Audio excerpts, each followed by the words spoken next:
एक महात्मा में दृष्टांत में बताया था कि एक गांव के परिवार में संत जन आया करते थे, तो पत्नी बड़ी श्रद्धावान थी।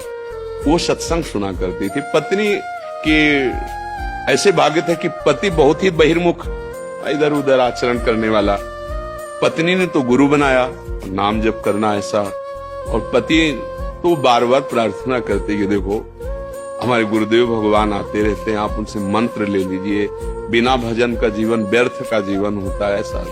तो एक दिन कहा ठीक है, आज हम गंगा स्नान करने जाएंगे, अपने गुरु जी से कह देना हमें दे दे मंत्र। स्नान करने जा रहे, 4-5 मित्र, कहाँ जा रहे हो?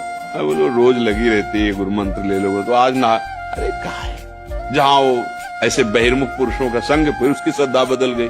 अरे कौन फंसे, ये नियम वो नियम, इतना जप इतना, ये सब हमसे नहीं होगा। घर आया और पत्नी को डांट लगाई, हमसे नहीं होगा। कुछ दिनों बाद शरीर छूटा। पति में प्रियता होने के कारण वो भजन का वास्तविक लाभ नहीं ले पाए। वो एक राजा की राजकुमारी हुई जाकर के, और उसका पति हाथी हुआ जाकर के।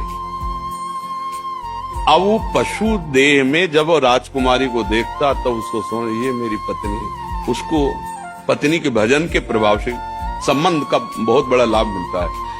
तो ये तो राजकुमारी हुई और मैं हाथी के शरीर में हो गया।